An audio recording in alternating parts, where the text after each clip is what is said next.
Muito obrigado, pastor André. Eu estava ali me deleitando com esta música e a nossa pergunta inicial é esta: quem é nosso herói? Nesta hora, o mundo procura um herói, mas eu quero lhes afirmar que só Jesus é de fato herói.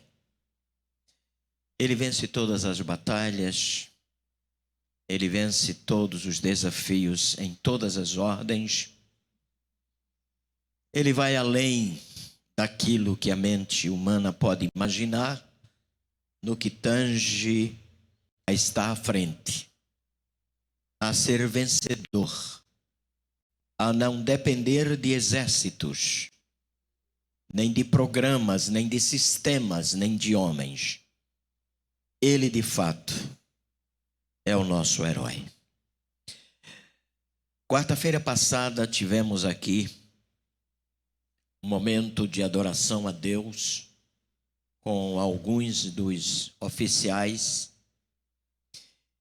e trabalhamos uma das questões da vida cristã: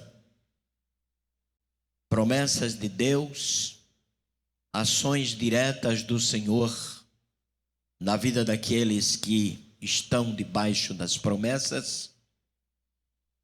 E em chegando aqui, o diácono Juliano me falou sobre a necessidade de outros irmãos ouvirem um pouco acerca daquilo que nós falamos na quarta-feira passada aos queridos irmãos oficiais.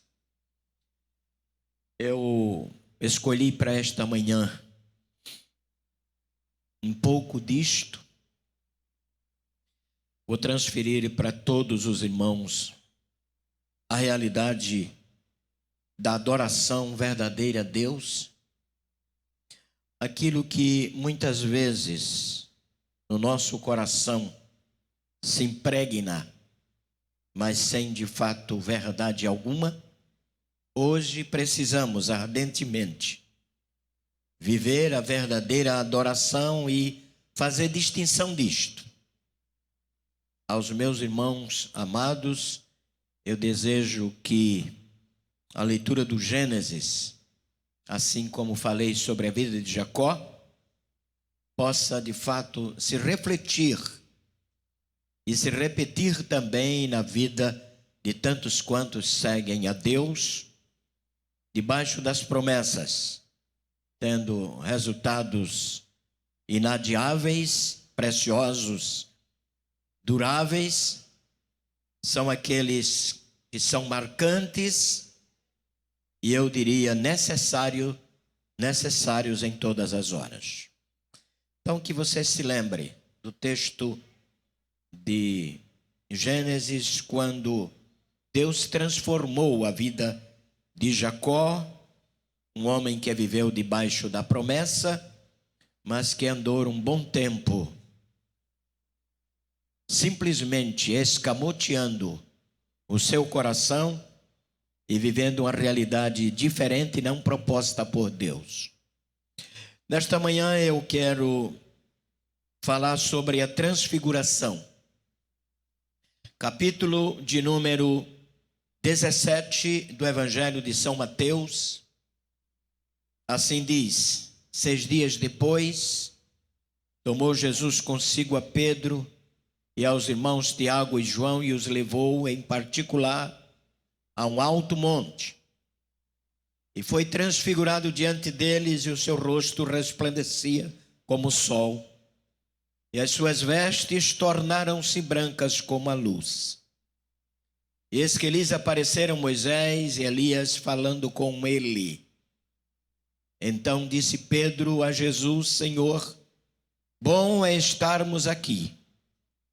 Se queres, farei aqui 3 tendas.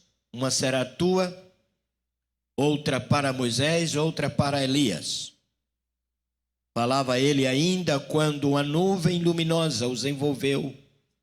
E eis que vindo da nuvem uma voz que dizia: Este é o meu filho amado, em quem me comprazo, a ele ouvi. Servos de Deus, nós estamos vivendo na direção da aplicabilidade e da necessidade de adoração.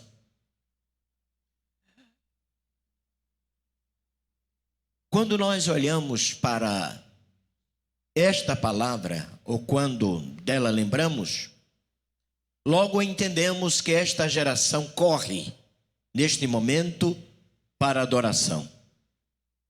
Os deuses estão sendo ovacionados. A religiosidade ilumina as mentes, outrora apagadas ou sem darem quaisquer importâncias. Os corações se voltam, se inclinam diante dos deuses para a adoração. A recorrência ao socorro é tangente. A vida dos homens, na aplicação da sua inclinação de adoração religiosa, multiplica-se a cada instante. Os lares hoje são exatamente recônditos de uma linguagem diferente. Aqueles que buscam seus deuses o fazem assim dentro daquilo que lhes é permitido, como também daquilo que é seu costume natural. Acredito até que tantos altares foram construídos passivamente em pequenos ambientes e espaços para que os homens se inclinem aos seus deuses. Será que esta é a realidade do ontem? Quando a diversão, a liberdade, as tendências, tudo aquilo que o homem tinha como elemento de prazer estava lhe dando como que a liberdade para uma corrida sem freios, onde todos queriam tão somente alegrarem-se, viver o seu prazer, a tendência do momento, dinheiro do bolso para gastar, liberdade para se confraternizar, amigos que se juntavam para fazer com que a alegria de outros pudessem assim se multiplicar. Mas agora chegou a hora que o mundo está assustado. O coração dos homens está tremendo. O medo da morte faz com que as nações se recolham. E a cada instante estamos ouvindo a expressão: fique em casa. Como que dizendo, em casa você está seguro. Em casa você vai evitar um pouco de contaminação mais depressa.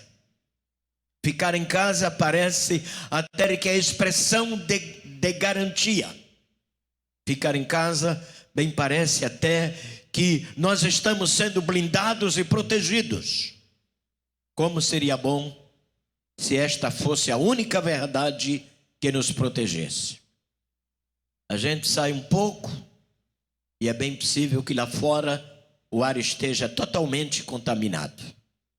A gente fica em casa e abre a porta e é bem possível que assim também aconteça. A gente fala com alguém, mesmo com uma proteção no rosto, e é bem possível que em algum momento algum destes vírus escape e nos atinja e faça com que fiquemos contaminados.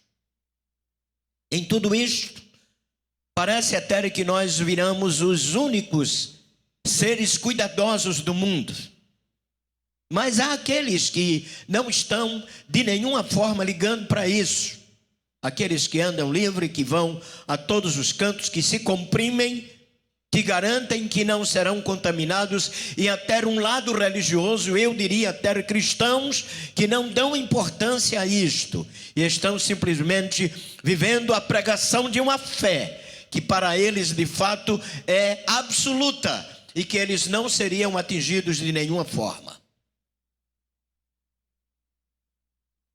Tudo isto são exatamente coisas questionáveis, tanto a religiosidade como a nossa precaução, onde a gente vê que a pandemia multiplica-se em muitos lugares, matando milhares de pessoas.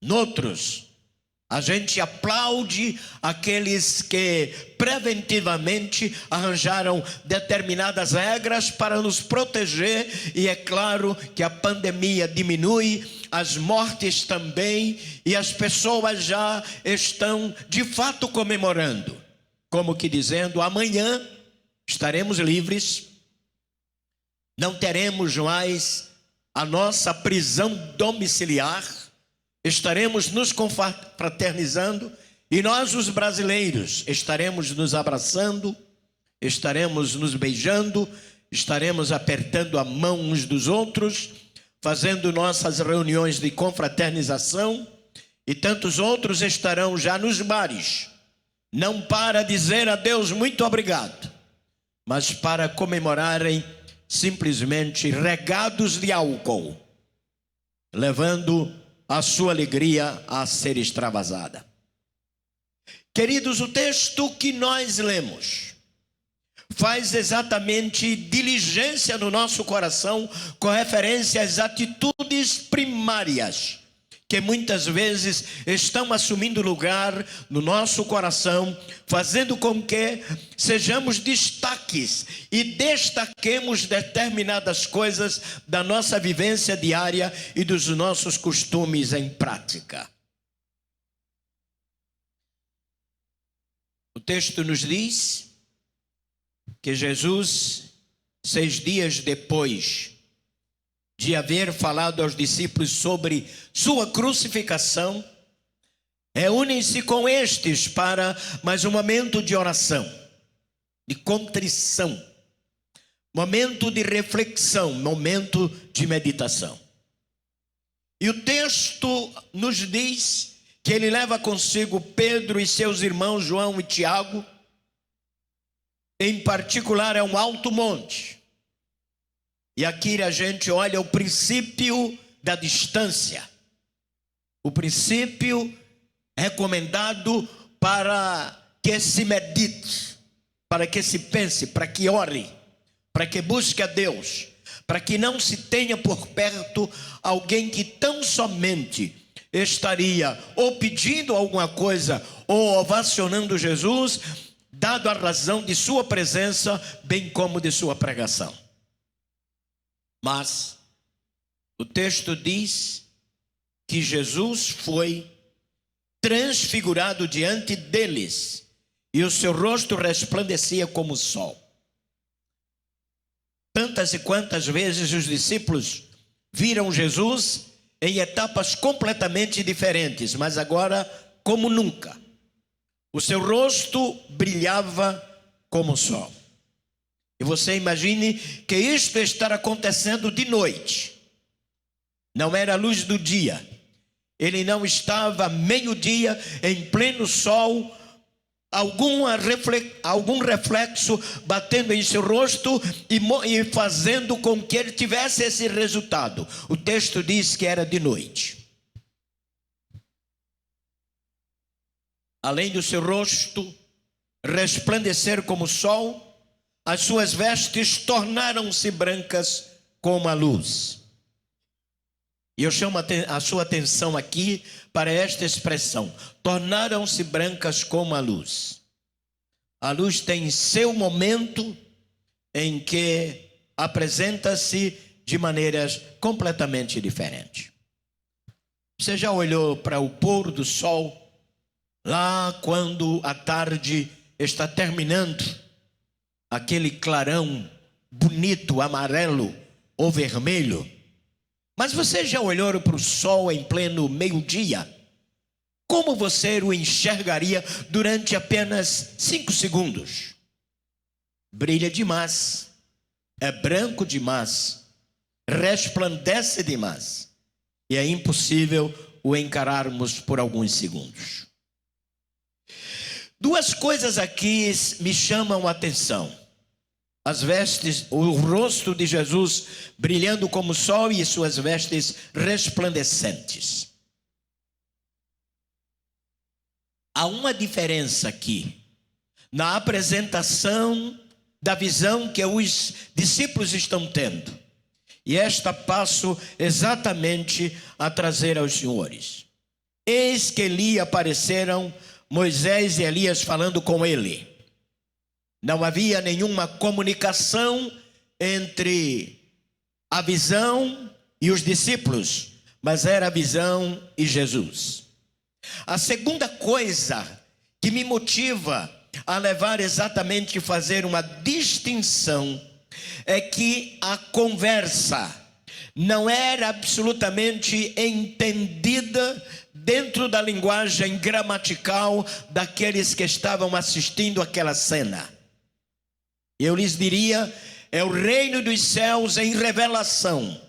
Não era absolutamente um comportamento de vivência ou de qualquer momento de oração em que os discípulos poderiam traduzir dentro da maneira de interpretação deles, da visão deles, do sentimento deles, mas era algo dentro de uma panorâmica, na visão, totalmente dentro de uma linha espiritual.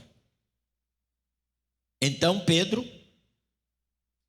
ouvindo a conversa e entendendo na sua mente que era Moisés e Elias, passa então a fazer uma proposta. O interessante é que nós até hoje temos de fato vivenciado, assistido com clareza propostas de modelo de adoração. E quantas vezes nós fazemos de Deus uma fatia para os nossos modelos de adoração?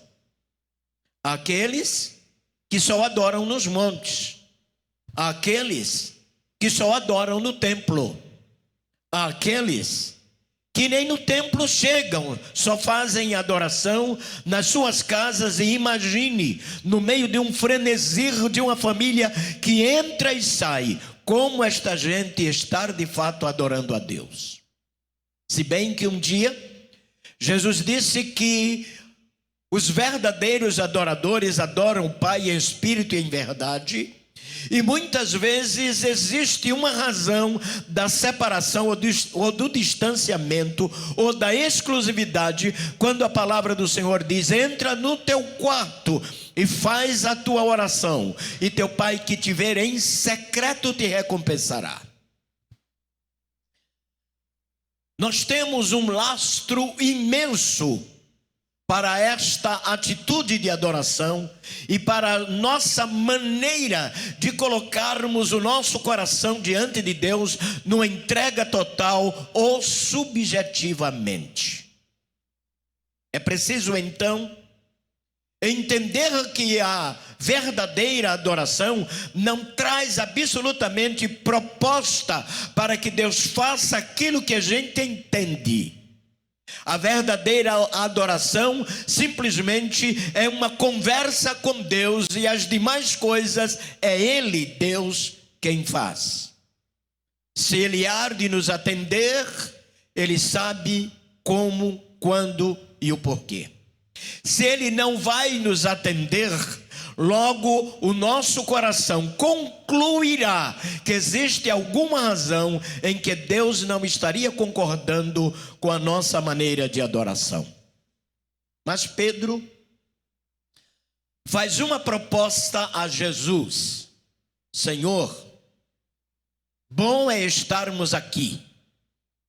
É claro que é bom adorar a Deus. É bom ouvir a mensagem gloriosa do reino. É bom descobrirmos aquilo que é comunicação extraordinária de Deus em determinados momentos em que até o nosso coração não está vivendo em profunda ligação.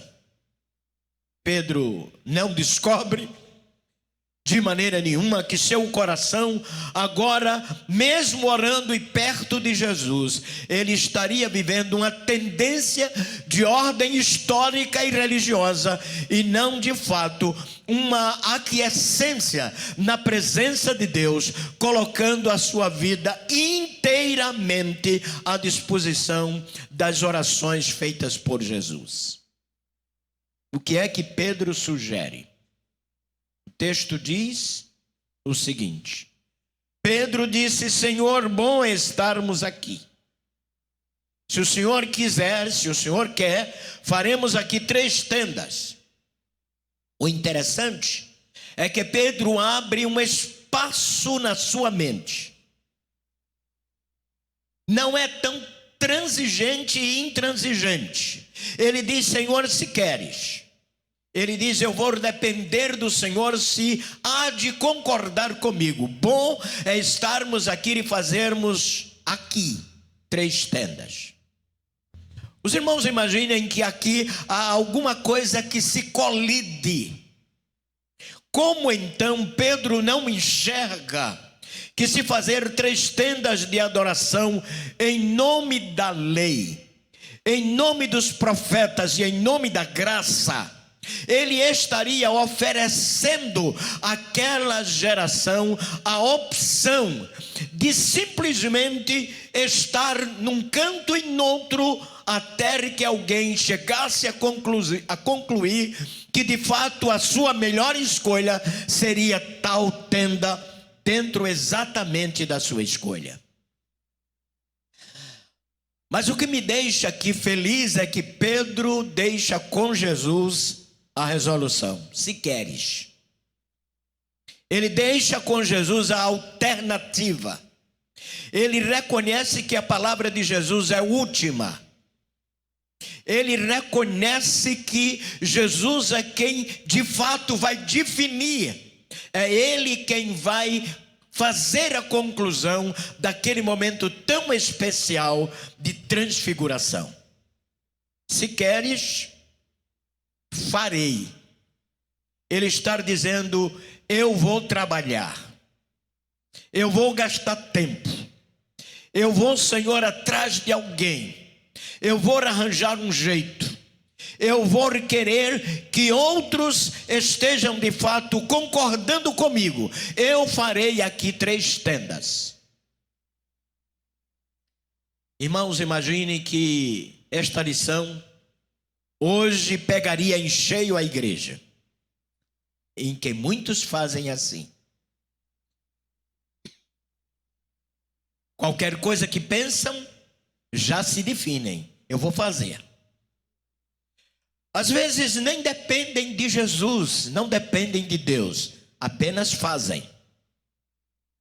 Quantos templos já foram construídos assim?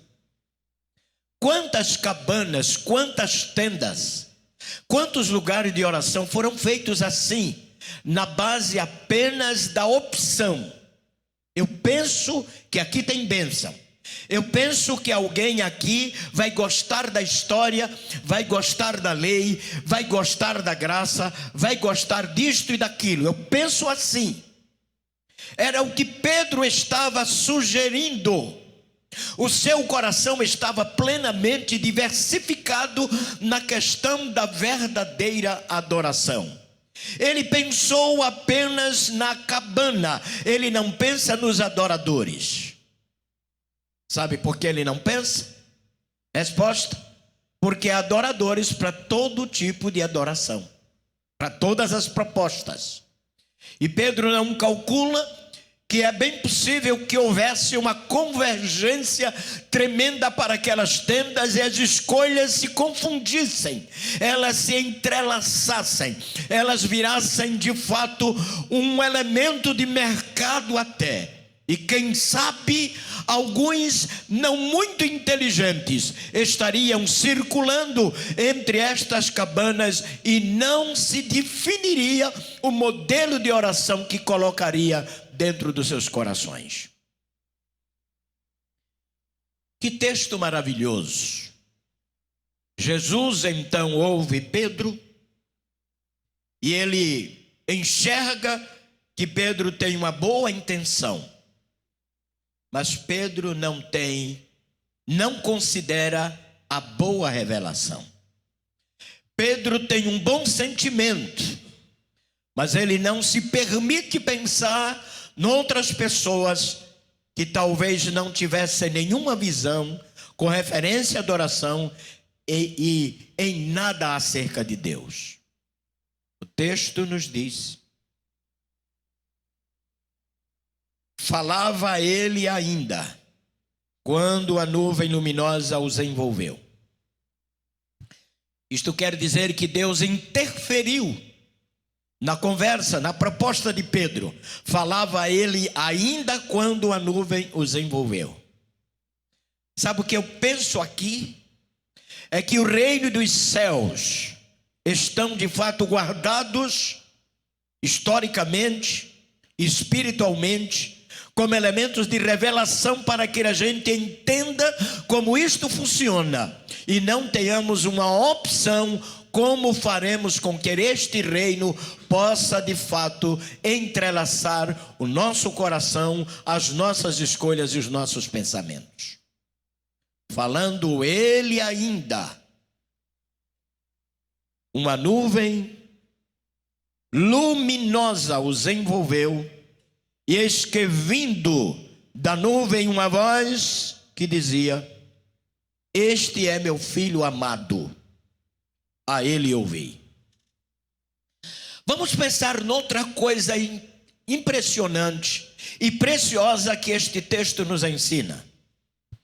Primeiro, a nuvem que os envolve não envolve de fato, meus queridos irmãos, os discípulos como apoio.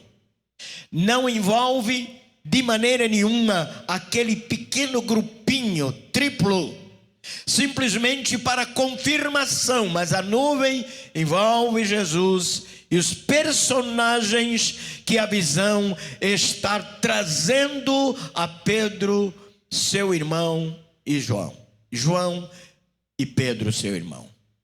Quando nós observamos isto, entendemos, queridos, que a grande realidade é que Deus se faz presente nas nossas atitudes, nas nossas sugestões, para dizer que tudo funciona de uma maneira completamente diferente.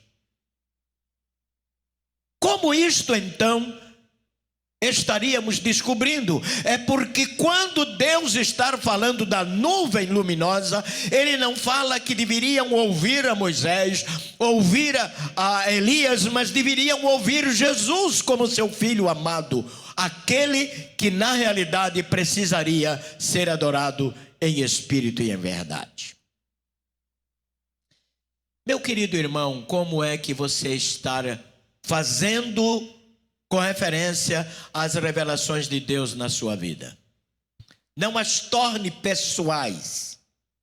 Tem tanta gente hoje proclamando, dizendo que Deus lhes falou, que é assim que Deus vai fazer. E o mundo cristão fica simplesmente visualizando e ouvindo tudo isto, e parece que nós estamos tendo dezenas de opções, ouvindo todas estas sugestões e até palavras proféticas muito pesadas, como que os seus transmissores tenham a maior convicção de Deus, do tempo e dos céus.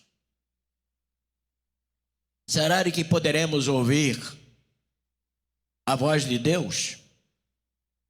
Será que na verdade a nossa adoração deve se voltar única e exclusivamente para o Senhor das nossas vidas, o Rei da Glória, Jesus Cristo?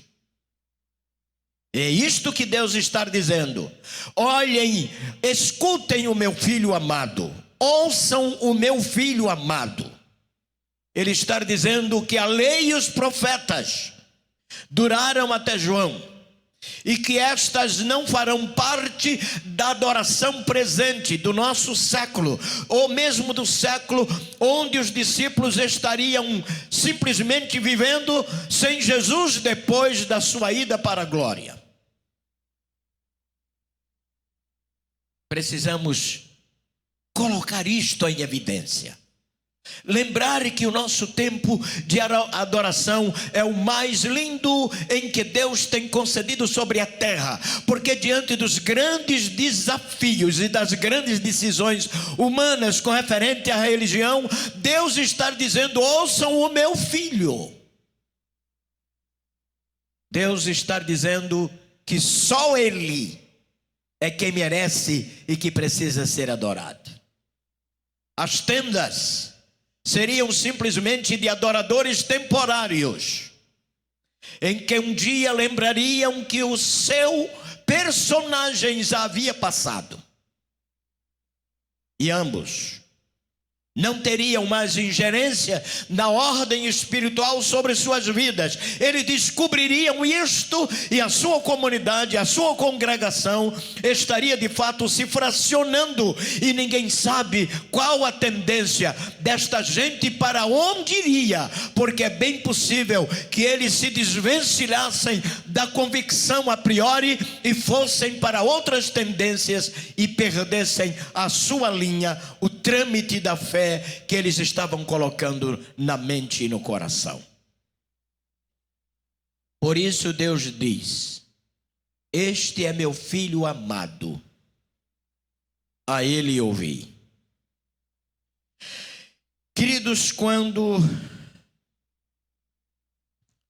nós ouvimos esta expressão de Deus, agora o que diria Pedro? O que diria Tiago e João? É bem possível que Tiago e João não concordassem com Pedro. É bem possível que houvesse uma convergência. Mas Jesus estava ali como o resultado da voz preciosa do céu: este é meu filho amado. Somente ele poderia e deveria ser apresentado. Somente a sua tenda de adoração ficaria de pé. Somente a sua indicação seria exatamente elemento de continuidade entre adoração e juízo eterno. E é preciso pensar que a voz de Deus, quando ecoa ali, existe de fato agora um corte na posição, no desejo de Pedro e até no seu esforço, quando ele disse: eu vou construir, eu posso construir, se o Senhor permitir, 3 tendas, uma que será para o Senhor, outra para Moisés e outra para Elias. A multidão que seguia Jesus todos os dias, é bem possível que se fracionasse, porque entre eles estavam os saduceus e os fariseus. Estes amavam a lei sem cumpri-la, é claro. Estes amavam o tempo do passado sem vivê-lo, é claro. Eles apenas propunham, mas eram aqueles que camuflavam a realidade de todas as atitudes e ações que poderiam ser empreendidas por eles próprios, mas os mesmos não o faziam. O texto conclui dizendo: ouvindo-a, isto era, ouvindo a voz, os discípulos caíram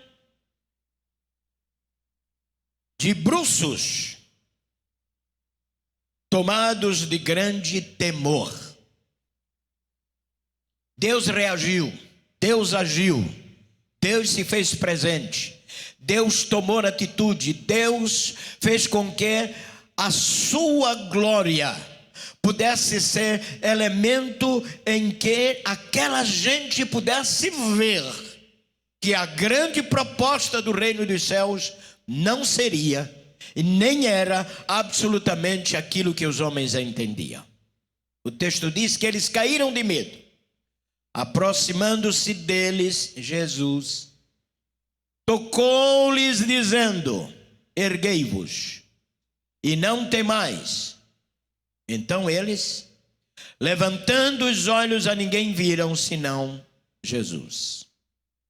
Última lição a ser aprendida. A lei passou, Jesus ficou. Os profetas passaram, Jesus ficou. E o texto da palavra de Deus nos diz que a lei e os profetas duraram até João.